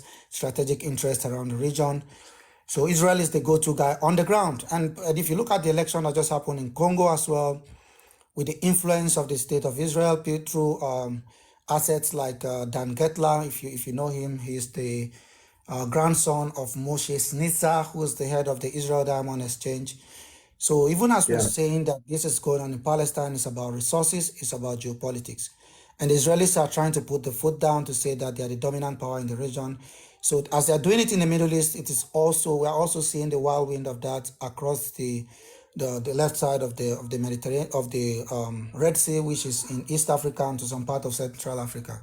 So the guys are actually advancing on Goma, which is the capital city of North Kivu in the eastern part of the DRC. The coltan, the gold, the diamond, most of the resources there. How come, you should ask yourself, how come the Israelis are like the very top in terms of diamond and gold trade around the world? They don't have a single mine. And most of the revenue they get from some of this as well, they are investing in settlements in the West Bank. So for me as an African, I also try to make the connections between what is going on the continent and what is going on in the Middle East in terms of not just land, but resources attached to it, in terms of power, in terms of their strategic interests, that of the Americans connected to that of the Israelis and the Europeans. So it is all connected. yeah. It's more imperialism. It's the same old story. It's always people vying for resources. It's corporations taking advantage of local labor, in this case, child labor, and of course local groups trying to resist, and then sometimes it's more complicated with multiple groups trying to vie for power. So it's always the same old story, and this is just yet another example. And of course, all the Western companies do this, from Britain to the French to the Dutch to the Americans. Everyone does the same thing. And who loses? The people on the ground. They get the pollution, they get the child labor exploitation, they get the government unrest, political unrest, and usually, unfortunately, squads that go out and harm people who won't go along with the plan. That's sad. Yeah. I understand it's about the multinationals, but it's not just this. Why I'm specifically focusing on Israel is because at the receiving end are those African countries there. And what I'm specifically pointing out on Israel is because I'm not just speaking, the generalization is it's not just the generalization, is the key events, is the incidents, is the details, is the devil in the details, basically the supply of arms directly to people on the ground, to governments on the ground, to sponsor rebel groups, right? It is the involvement of groups like the Israel Diamond Exchange, battling for resources, is the influencing. In fact, look at it. This is very quick. You guys can do a quick check on this. Under Donald Trump, there was this stuff called the Magnitsky Act, which was used to sanction Dan Getler. And by the way, this is supposed to be the friend of the United States and this is the son of Israel. He's one of the richest men in Israel. He makes most of his billions from Congo. And the US sanctioned him. But shortly before Donald Trump left, through the son-in-law of Donald Trump, which is Jared Kushner, and the connections that they have in Washington, they removed those sanctions. Biden came, reimposed. So I don't know the kind of game that these guys are playing in Africa. And for me, like I said again, I see it clearly because what is going on in Gaza is also tied to the struggle over resources, over land, over the strategic positioning in terms of, if we control the Gaza Strip, it gives us an advantage. We can then decide to, which I don't believe will happen anytime soon, build the David Ben-Gurion Canal, or it's about gas. It still goes back to the same thing. It's about the money, it's about the resources. So, thank you so much, Chip Barnes. It was a pleasure to be on your panel. As ever. You're welcome. You're Happy to doing a have you great here. job. Yeah. Thank you so much. Yeah, there's a great book that sort of describes this in general. This is a typical playbook, and it really doesn't matter who's doing it, although the U.S. tends to do a lot of it, and it's Western multinational sort of capitalists. But it's called Confessions of an Economic Hitman by a guy named John Perkins. And John worked for the government basically as sort of an agent to go in and orchestrate these loans or business deals with foreign countries. And in many cases, they would try to find a leader, like a lackey, if you will, for lack of a better term, who would allow the companies to come in, set up shop, take advantage of the resources or build infrastructure projects or both. The debt, the payment for which would become the debt of the country. Of course, the people are responsible to pay back that debt. The money for the projects actually went to Western corporations. So, for example, you may be somebody who builds a power plant or an airport or a bridge or whatever it may be. And that money goes to the contracting companies from the West. So the Western rich people who own the contracting companies, they get the money. And then, of course, the people have to pay it off. And when they can't pay the loan off, well, the Western companies say, okay, no problem. We're going to take this asset, that asset as payment, or we're going to require you to give us this asset that was never available before. So basically, that's what they do. And it's kind of disgusting. Philistine, you want to share anything about that? Yeah, I actually interviewed John Perkins back in 2003. Yeah, very interesting man. But it's what they do. It's how they do things. Nothing is ever complacent with their ideology or their attempts, but it's all forced on countries to follow suit. And they did this down in the South, and that's what the Sandinista thing was all about, and the things. And that's when I refused to. I was a reservist at that time in my second, term, and I refused to send my troops down to Honduras. I fought for my troops to go to Fort Irwin, so they can do hands-on work on their military occupational skills. They were small arms tank turret repair and stuff like that. Right. They, Yeah. you know, in the reserves, all they did on the weekends was motor pool and things like that. And these people tend to forget their occupational skills. So, I pushed for that to where, they would go get their training instead of going to Honduras, as they wanted to send me down there as a crane operator. And my other guys is bulldozer driver and stuff like that. Or Sure. Yeah. these are our skills. So, but it was a hot zone down there. And I refused to send my troops because I did not want their lives on my conscience if they were, unalived. So that was the reason why I fought it up the chain of command, and I actually won. And when I got back to my unit the month after that, I was removed out of my Zulu slot, and one of my subordinates was put in my place. So that was when I Really? said, "Okay, it's time for me to go." So I That's left. interesting. When you interviewed John Perkins, was this on like a podcast or how did you interview him? Uh, it was a radio show called The People Speak on bbsradio.com. Uh, Actually, that might be a decent platform for you, Chip. Yeah. Uh, I think what they charge is like, I think they charge $50 for the platform. Uh, it's like if you do a once a week show, it costs like $50, but it gets out worldwide. Uh, Wow. What's it yeah, called again? well, bbsradio.com. Like Boy Sam, BBS Yeah, Radio? boy, Sam. And you can look in the archives. Uh, you can look at the archives. There was a show called The People Speak, but he's had a hard time getting hosts.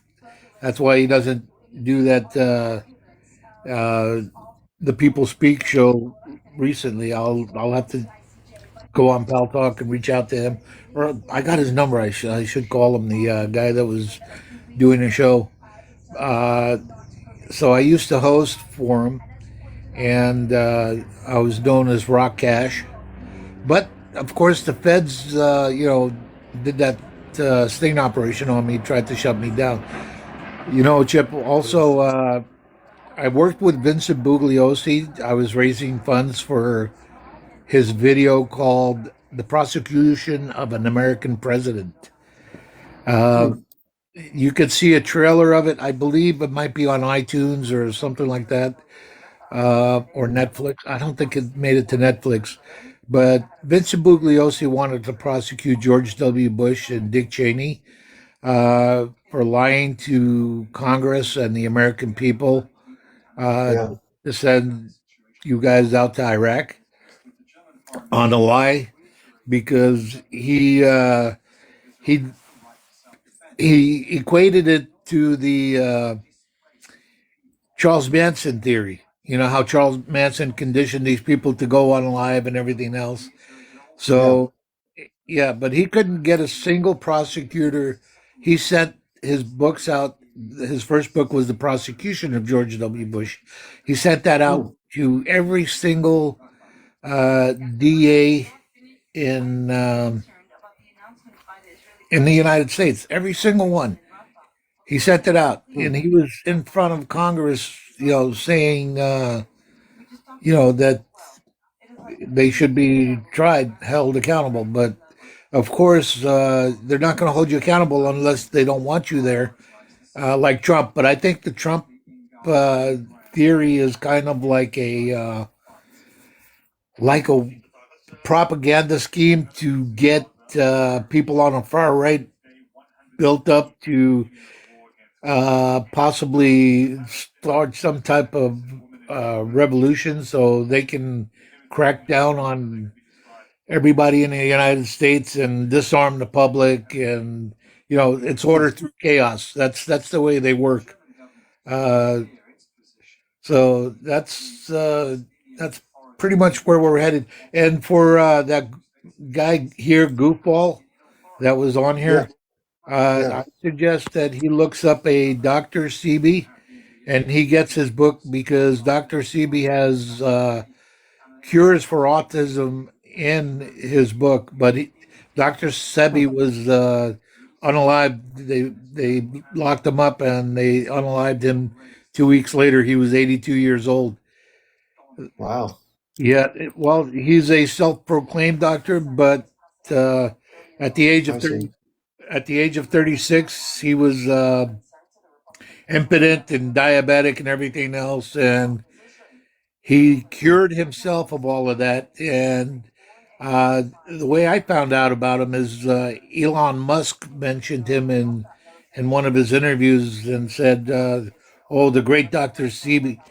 Well, I'm guessing that Doctor Sebi must have cured him of something because Doctor Sebi has cured a lot of people that went missing and got unalived. Also, like Nipsey Hussle, he was a rap star here in Los Angeles Yeah, I that remember wanted Nipsey.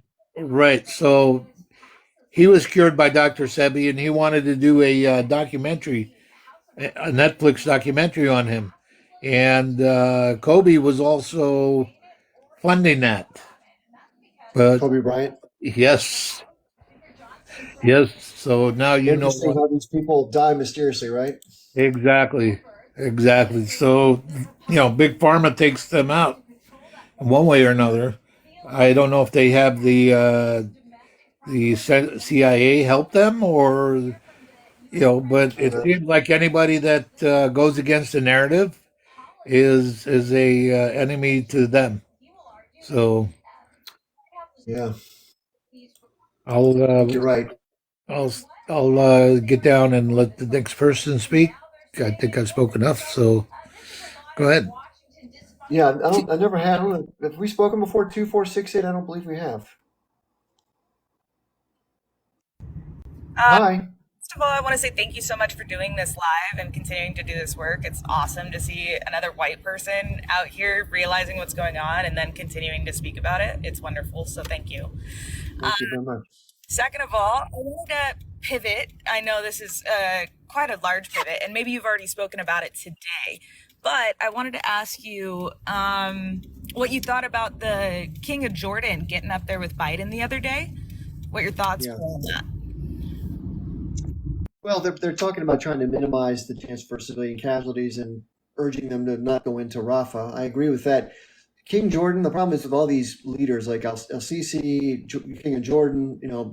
Obviously these leaders are compromised by the systems that the U.S. sets up clearly, or they wouldn't be doing what they're doing. Um, Look at the guy. He looks like he could be at an American university. I mean, he looks like an American just with Jordanian background. So unfortunately, he's part of the same cloth of the whole Western multinational network. So I'm not sure, but I don't really read much into it. I don't think anything major is going to happen. I think it's all bluster, unfortunately. I hate to say it, but I totally agree with you. I absolutely Yeah. agree with you. I listened to the way that he spoke, and I was like, "Wow, that's some real aristocracy." However you say that word, I can't say it right now. Apparently, Aristocratic BS. aristocracy or something like that. Anyways, I'm off to driving. Thank you so much for answering my question. Sure. Have a great day, Chubb. Thank you. You too. Thanks for supporting me. I really appreciate it. Yeah, unfortunately, that's the problem. I mean, people are wondering why the Arab countries haven't intervened. There's a reason. They're co-opted by the American system. They're a part of the whole network. And it's survive. They get to survive. That's the rule. They get to stay in power, and the Americans give them cover, and they kind of play ball, which is really sad. But that's the world we live in. It's all about money and power, and that's about it. So people who don't have power don't get anything, get the short end of the stick. You want to come back up, Philistine? Come on back up.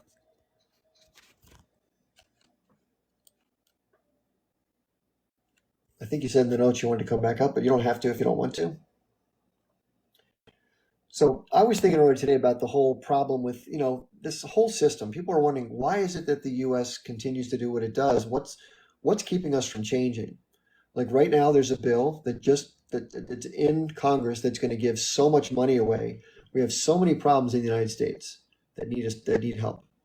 We have people that are homeless. We have people that need health care. We have student loan debt out the yin yang. We have the Hawaii fire victims. We have the people in East Palestine where the train derailments took place. Infrastructure that's not repaired properly. We have all sorts of problems, financial problems, $34 trillion in debt. The rich aren't paying taxes for the most part. Corporations aren't paying taxes for the most part. It looks like I kind of said to somebody today in the notes, I feel like we're all rats on a sinking ship right now. Like this whole thing's kind of like a train that's on fire, out of control, rolling down the tracks, and there's a ravine coming up, and just no one seems to care. It's just a mess. And the fact that we're printing so much money, it's terribly irresponsible. I don't know if anybody follows how the whole monetary policy works, but the Federal Reserve is making interest on our government. The money that we're paying in our annual budget out of interest goes to the Federal Reserve Bank. They make the money on the debt. So all the bonds that get issued and rolled over and at higher rates now, they get the money. So it's a really terrible system, and we get the credit card bill, they get the interest. It's a shitty deal, and it's owed to them by us. So it's a racket. It's a total racket. So anyway, I did send out some invites to people to come up. I'm trying to force some people to come up out of their comfort zone. I think who was it signed up earlier that wanted to come up and talk? Anyway, so we can talk about politics for a second, about American politics. And here's the problem.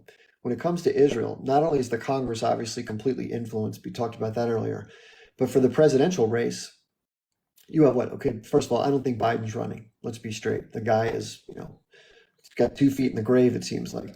Mentally, he's completely out to lunch.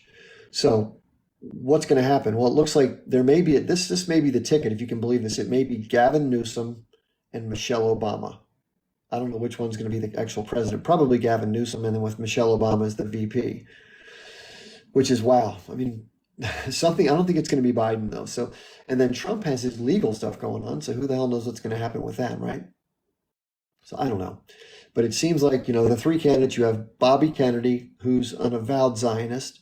You have Trump, who moved the capital from Tel Aviv to Jerusalem, which was a huge slap in the face. And then you have Biden or whoever. They're all going to be the same for Israel. And that's the problem, is there's no path to reform through the political process. If that doesn't frustrate you, if you care deeply about this issue, if that doesn't frustrate you beyond belief, what the hell can we do? What are the options? Yeah, we can sit out. We can vote for a third-party candidate. But what is it really going to do? The third-party candidates, by the way, the most they've ever gotten in the history of the country is 27% of the popular vote. And of course, we have this thing called the Electoral College, which basically means that it's 50 separate state races. So in California, if let's say 10 million more people vote for the Democrat versus the Republican, it only counts for one vote, because all you need is one more vote than the other person, and you get all the electors. But those extra votes don't matter because they were all extra in one state. But if you added all those votes together, like Hillary Clinton in 2016 actually had more votes than Donald Trump, if you added all the votes together. But because of the way the races worked out, he won enough of the states where it didn't matter. The other votes didn't come into play. And a lot of people think that's an unfair system. I happen to agree. So the question is, are we going to keep that? And that requires a constitutional amendment. And guess the only way to get a constitutional amendment passed is to get 2/3 of the Congress to go. They're not going to go for it. And then you have to get 3/4 of the state houses. They're all bought off. So everything's bought off. That's the problem. So what do you do when everything's bought off? That's the problem. All right. Let me see if we got some comments coming in. I'm looking forward to answering some questions here if we have any. Yeah, at the hour and a half mark, TikTok sends you a note, says, good job, you're out. Said, go take a break. Yeah, it's about resources and stuff like that too. Philistine, I think you might want to say something. I just sent you another mic request. Yeah, I was trying to come up. Yeah, it's the thing is they're working together, so it doesn't matter who's in office. It's a uniparty. That's the way governments work. They divide the public and make them think that they have a choice up there, but in all actuality, we don't have a choice. They are all working together. I could pretty much tell you that Trump is going to win this thing. Gavin Newsom. If Gavin Newsom wins, I feel sorry for everybody because Gavin Newsom is Nancy Pelosi's nephew, Yeah. and they're all devout Zionists. There was a state legislator here that was going to become a legislator of the state of California, and they wanted him to uh, pledge allegiance to or alliance to Israel. They wanted him to sign documents that he would support Israel 100%, and Okay. he refused, and he left the state capitol building and did a video and stepping on the Israeli flag and saying that he's not going to serve a foreign nation. So, Hmm. yep. That was one thing, and the other thing is on the King of Jordan. What a lot of people don't know is that his mother, Queen Nora, I believe it was. Yeah. No, it wasn't Queen Nora. His mother had a different name, uh, but his mother was actually of Jewish blood. So Hmm. she was British and of Jewish blood, and of course the MSB, the guy of Saudi Arabia, also admitted the same thing that his mother was also of Jewish blood. So Wow. we know, even though they took out Gaddafi years ago, he was also of Jewish blood. That they Ashkenazi Hmm. blood. Let's just put it that way. So Hmm. uh, I believe that all of the monarchy and leadership in the world is all one big happy family, and Wow. they all work together to keep us, of course, divided. Now, think of this: Obama was found out he was related to Dick Cheney. So you know, figure that out. I didn't know. That's crazy. I didn't know that. Donald Trump and Hillary Clinton are 11th cousins. No, are they really? That sounds crazy. Yeah, look it up. It's factual. I mean, Wow. I don't say anything. I haven't researched. That one little 12-year-old girl figured out that all the presidents except Van Buren were uh, all related. Hmm. Yeah, all of them except Van Buren. They were all descendants of King John of England.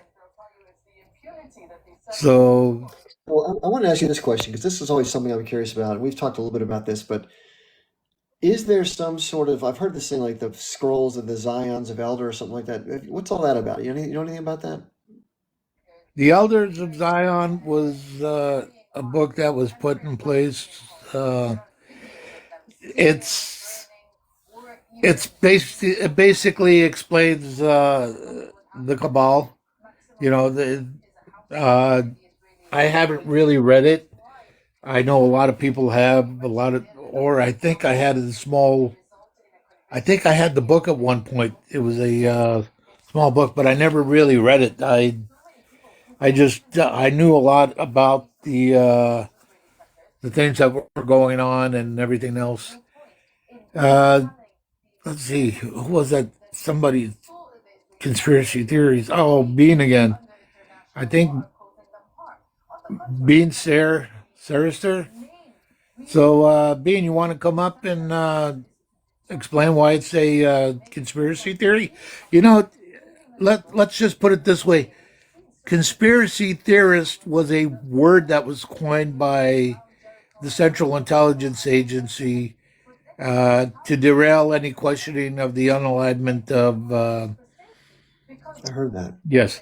So here's the thing: I interviewed a guy by the last name of Hunter. He was the first black man that was appointed to be a Secret Service officer, and he was appointed by JFK. And when he questioned why JFK was unalived, uh, they locked him up for almost 35 years and released Wow. him as an old man. And he wrote the book. I believe I still have his book somewhere. Um, so when I questioned him, I questioned him on who do you think did it? Was it LBJ? Was it the CIA? Was it the mafia? Was it the Yeah. KKK? And he's replied to me, he's like, they are all working together. They are all working together. It's all one big mafia. So all those organizations, which makes a lot of sense because we know that a lot of the southern farmers were and the slave owners. That's what the Civil War was about. It was all about business. And once again, there was a Mary. I think her name was Mary Ellen. She wrote something about finances. I have that book also. Uh, she stated in her history uh, that Lincoln wasn't unalive because of the Emancipation Proclamation. He was Right. unalive because he was trying to take the banking out of the hands of the bankers and put it into the treasury.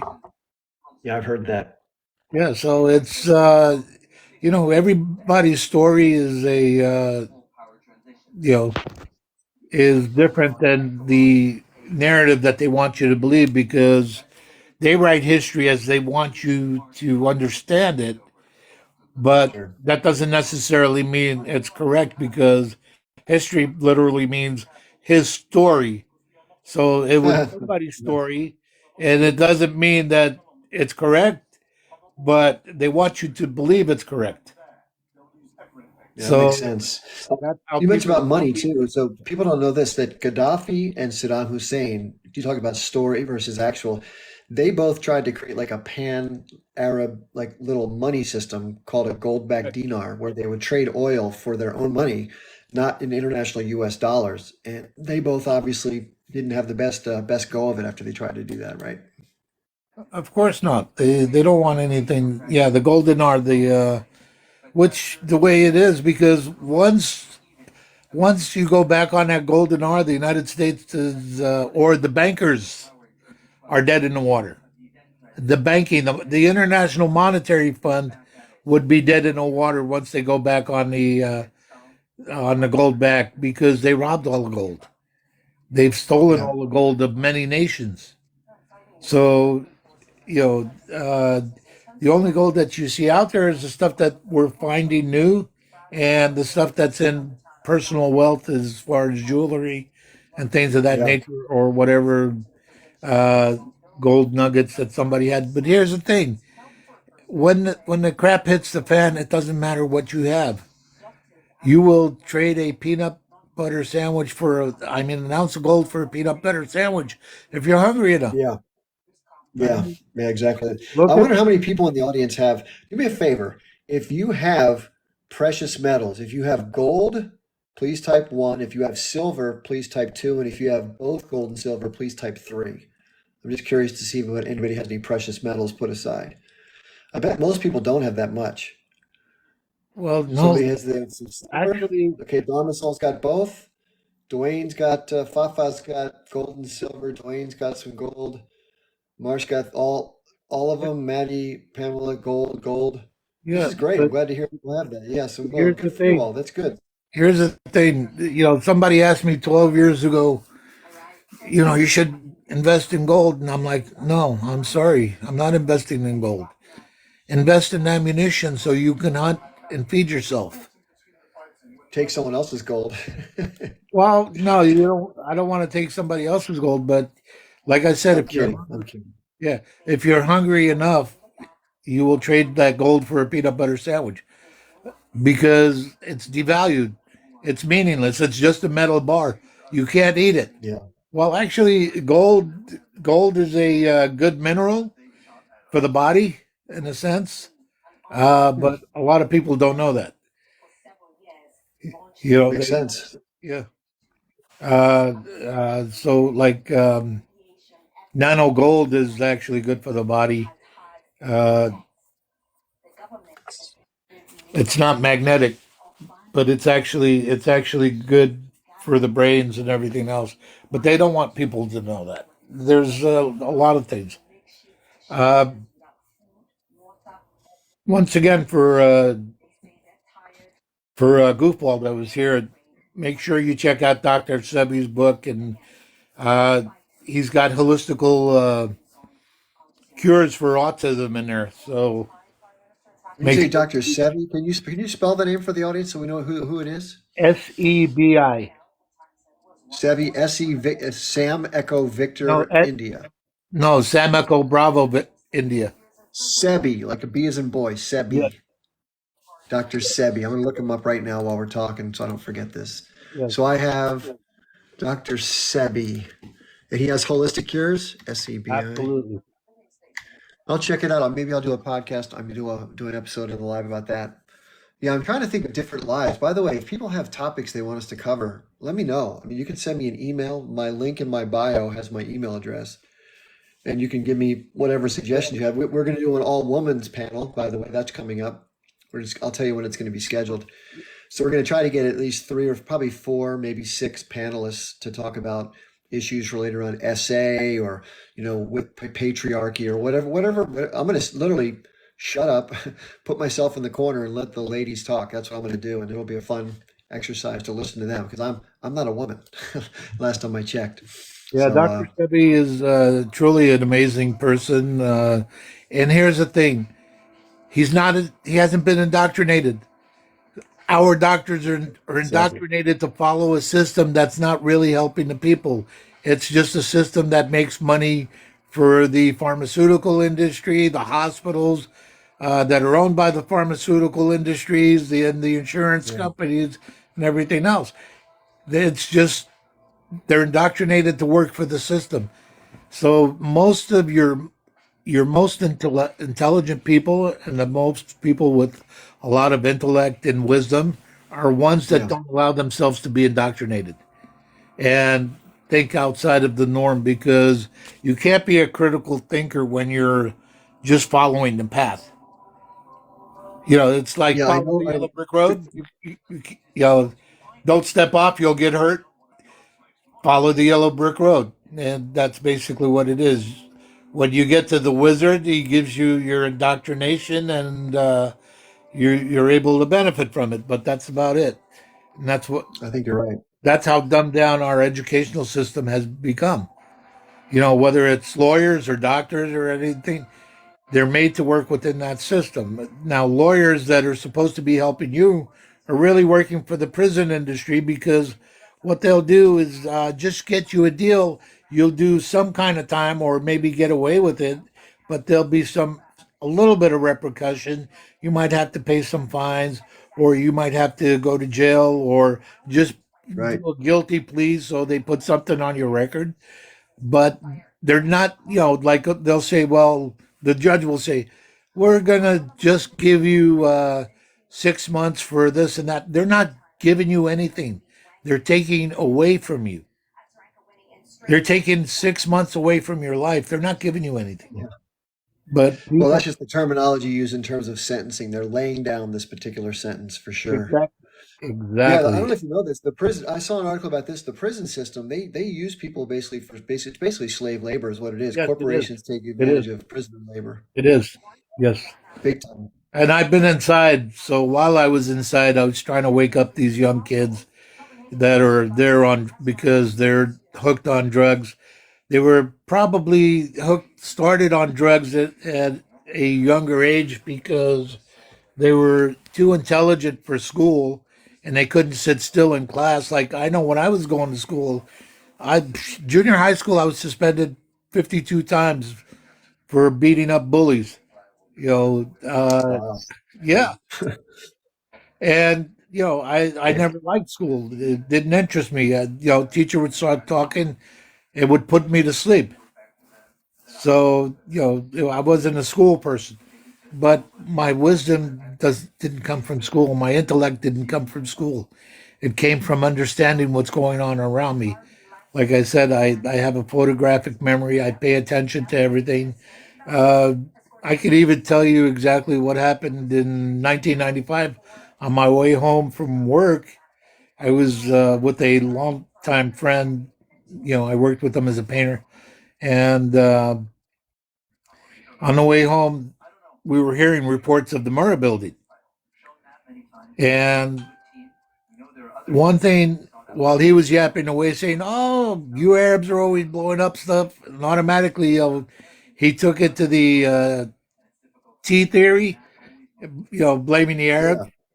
Yeah. Yeah. And while he's yapping away, saying, being rude and stuff because I'm Palestinian, I was listening to the reports, and the report stated that the FBI have just confirmed that a second and third 500-pound boom boom was removed from the building, and it was repeated 4 or 5 times.